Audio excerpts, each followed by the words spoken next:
Hello coders, welcome to वेबडेव दोस्त। तो आज है हमारा day 9 of learning react JS. तो आज की इस वीडियो में हम लोग रिएक्ट का एक कॉन्सेप्ट समझने वाले हैं, एक नहीं दो कॉन्सेप्ट समझने वाले हैं। प्रॉप ड्रिलिंग और प्रॉप लिफ्टिंग, ये क्या होते हैं और ये आपके जो रिएक्ट का इंटरव्यू होता है, अगर आपका फ्रंट एंड वेब डेवलपर का इंटरव्यू होगा तो ये आपसे क्वेश्चंस पूछ सकते हैं कि प्रॉप ड्रिलिंग क्या होती है और प्रॉप लिफ्टिंग क्या होती है। तो इंटरव्यू पर्सपेक्टिव से भी बहुत इंपॉर्टेंट है। और जब आप एप्लीकेशन बिल्ड करते हो तो ये आपको दिक्कत फेस होती है प्रॉप ड्रिलिंग की या प्रॉप लिफ्टिंग की, यहाँ पे ज़रूरत पड़ती है। तो वो सब इसमें वीडियो में समझने वाला है। सो मेक श्योर वीडियो पूरा एंड तक ना। बाकी रिएक्ट जेएस के ऊपर पूरी प्लेलिस्ट पड़ी हुई है, हम लोग डेली इस पर न्यू वीडियोस ला रहे हैं, तो जाके चेकआउट कर सकते हो। तो यार बिना टाइम वेस्ट करते हुए चलिए इस वीडियो को स्टार्ट करते हैं। तो जैसा कि यहाँ पे आप देख सकते हो, हम लोग ऑलरेडी अपने VS कोड पे आ चुके हैं और हमने ऑलरेडी यहाँ पे कंपोनेंट वगैरह बना के रखा हुआ है। तो प्रॉप ड्रिलिंग क्या होता है पहले उसे समझ लेते हैं।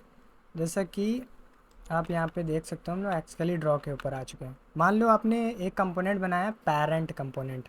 इसे आप ऐसे समझ सकते हो, ये आपका app.jsx वाला कंपोनेंट है। ये वाला जो कंपोनेंट दिख रहा है ये आपका app.jsx वाला है। अरे मेरा ड्राइंग कितना गंदा है। ठीक है, ये app.jsx वाला है और इसके अंदर एक और कंपोनेंट रखा हुआ है, ये है आपका चाइल्ड कंपोनेंट। इसके अंदर जो रखा हुआ है ये है चाइल्ड कंपोनेंट। और इसके अंदर एक और कंपोनेंट रखा हुआ है जो है आपका ग्रैंड चाइल्ड, मतलब थर्ड जनरेशन वाला। मतलब ये फर्स्ट, ये सेकंड और ये थर्ड।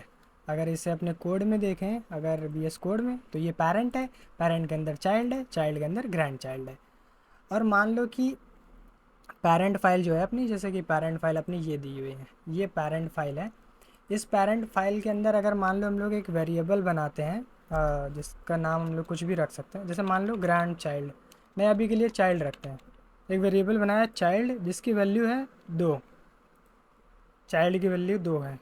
तो इस वैल्यू को हम लोग को इस चाइल्ड के अंदर भेजना है, तो कैसे भेज सकते हैं? अगर हम लोग पूरा कोड एक ही जगह पे लिखते, कुछ इस टाइप से अगर इरेज करें, तो हम लोग डायरेक्टली यहाँ पे वैल्यू रख सकते थे ऐसा करके। जावा स्क्रिप्ट जो हमें मिलते ब्रैकेट्स के अंदर, तो ऐसा डायरेक्ट काउंट लिख के हम लोग लिख सकते थे, काउंट 40 हो जाता। लेकिन हम लोग ऐसा नहीं कर रहे हैं।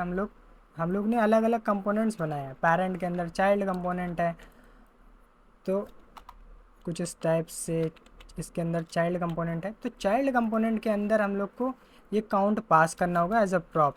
तो इसे हम लोग लिख सकते हैं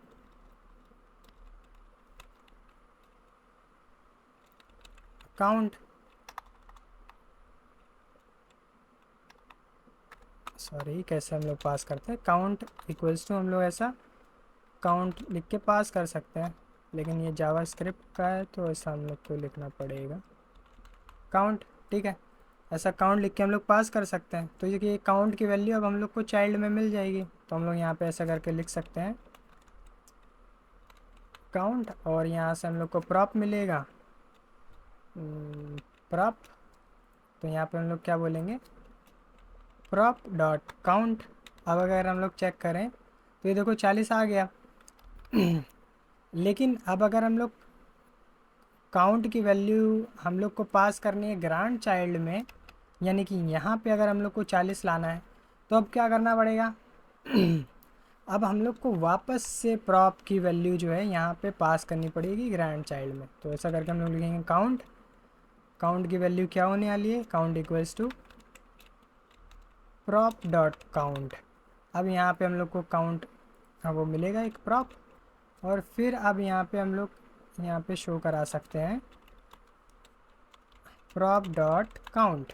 अब ये यहाँ पे आ जाएगा। तो देख सकते हो कितना लंबा प्रोसेस चला। यहाँ से डेटा गया इसके चाइल्ड में, फिर चाइल्ड से गया ग्रैंड चाइल्ड में, ऊपर से नीचे डेटा जा रहा है। मतलब पेरेंट एलिमेंट से उसके चाइल्ड एलिमेंट में, चाइल्ड एलिमेंट के नीचे अगर जो भी एलिमेंट है ग्रैंड चाइल्ड, वो उसमें जा रहा है। तो इस प्रोसेस को बोलते हैं प्रॉप ड्रिलिंग। तो आप देख सकते हो ये कितना कॉम्प्लेक्स हो सकता है। अगर आपको पेरेंट से अगर आपको डेटा भेजना है, बहुत ही अंदर कोई आपका कंपोनेंट पड़ा हुआ है, उसके अंदर अगर डेटा भेजना है, तो देख सकते हो आपको सबसे पहले तो पेरेंट के अंदर डेटा चाहिए होगा, फिर उसके चाइल्ड के, फिर उसके अंदर चाइल्ड के। तो मतलब बहुत ज़्यादा कॉम्प्लिकेशन आ सकती है अगर आप कोई बड़ा प्रोजेक्ट बनाते हो तो इसे फिक्स करने के लिए आपके रिएक्ट के अंदर यूज़ कॉन्टेक्स्ट हुक दिया हुआ है, जो कि हम लोग कल वाली वीडियो में समझेंगे। और इसी तरीके से मान लो कि ये वाला जो ग्रैंड चाइल्ड है, इसके अंदर एक बटन रखा हुआ था जिसके ऊपर क्लिक करने पे इसका बैकग्राउंड कलर चेंज होता है पेरेंट का। तो उसके लिए हम लोग को क्या करना पड़ता, उसके लिए इसका जस्ट अपोजिट होता है, यहाँ से डेटा जाता उठ के इसके पेरेंट में, फिर इसके पेरेंट से ग्रैंड पेरेंट में। तो ये भी देख लेते हैं ये कैसे हम लोग अचीव कर सकते हैं। तो उसके लिए पहले इसका स्ट्रक्चर समझ लेते हैं। मान लो ये जो H1 है, H1 के ऊपर क्लिक करें तो यहाँ पे काउंट की वैल्यू जो है यहाँ पे आपकी प्रिंट हो जाए, अभी प्रिंट हो जाए या अपडेट हो जाए, ऐसा कुछ कर सकते हैं। अभी काउंट की वैल्यू हम लोग ग्रांड चाइल्ड में भेज रहे थे, इसे हम लोग इरेज कर देते हैं। ये कुछ इतना लंबा हम लोग को लिखना पड़ा था, ये सब इरेज कर देते हैं। हम लोग क्या बोलेंगे कि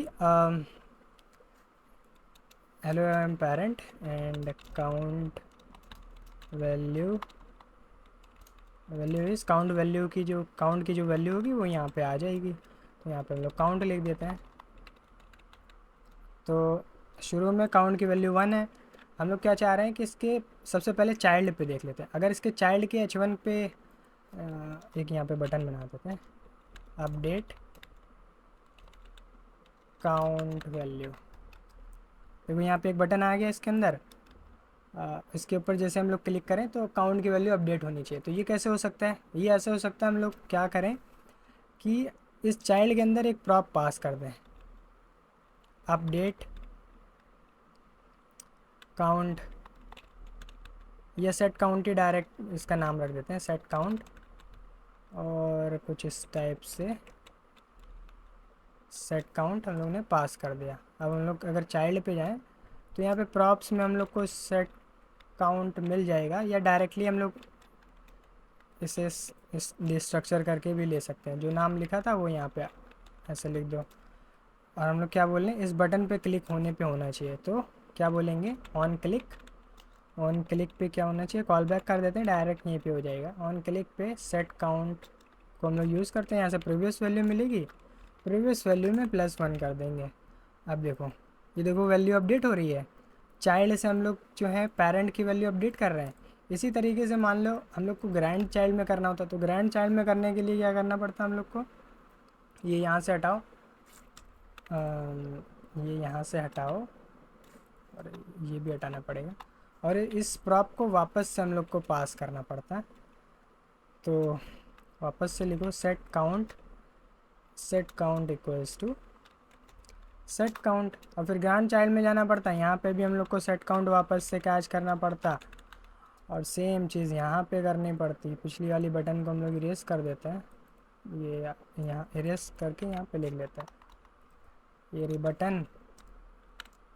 अब यहाँ पे हम लोग को ऑन क्लिक लगाना पड़ता, और फिर यहाँ पे कॉल बैक करते, और फिर सेट काउंट को प्रीवियस वैल्यू को ऐसा अपडेट कर देते हैं, प्रीवियस +1। अब यहाँ पे बटन आ गए, अब यहाँ से हो रहा है। तो देख सकते हो कितना ज़्यादा हम लोग को बार बार इधर से उधर कोड पुश करने के लिए उस वहाँ पे कोड, वहाँ पे हम लोग को प्रॉप्स कैच करें, फिर वापस से डेटा सेंड करें। तो बहुत ज़्यादा कॉम्प्लेक्स हो रहा है, बहुत ज़्यादा टाइम कंज्यूमिंग है, और ये सही कोड भी नहीं है। तो इस वीडियो में आपको आई होप आपने प्रॉप ड्रिलिंग समझा होगा। और प्रॉप ड्रिलिंग का जो अपोजिट होता है उसे बोलते हैं आपका, क्या बोलते हैं हम भूल गए, प्रॉप लिफ्टिंग। मतलब लिफ्ट कर रहे हो ना, यहाँ से ऊपर प्रॉप की वैल्यू भेज रहे हो। प्रॉप ड्रिलिंग में क्या होता है, पेरेंट टू चाइल्ड वैल्यू हम लोग सेंड करते हैं, प्रॉप्स भेजते हैं। और प्रॉप लिफ्टिंग का मतलब होता है चाइल्ड टू एलिमेंट हम लोग प्रॉप्स भेजते हैं। तो ये होता है। आई होप आज के इस वीडियो में आपने ये टॉपिक क्लियर कर लिया होगा। तो कैसा लगा आज का वीडियो, आई होप आज के इस वीडियो से आपने प्रॉप ड्रिलिंग और प्रॉप लिफ्टिंग के बारे में अच्छे से समझ लिया होगा। और आगे चल के हम लोग जो है यूज़ कॉन्टेक्स्ट API का यूज़ करने वाले, जिससे कि आप प्रॉप ड्रिलिंग का यूज़ करना बंद कर दोगे और आसानी से अपने स्टेट को मैनेज कर सकते हो, स्टेट मैनेजमेंट। वो सब हम लोग अगली वीडियो में समझने वाले हैं। अगर आपको ऐसे वीडियोस पसंद आती है तो यार प्लेलिस्ट को फ्रेंड्स के साथ में शेयर करो। और अगर आपको ऐसे और वीडियोस चाहिए, Sa, sa pagkara, sa rakapar, sa barakaraay, sa rakap, whatever.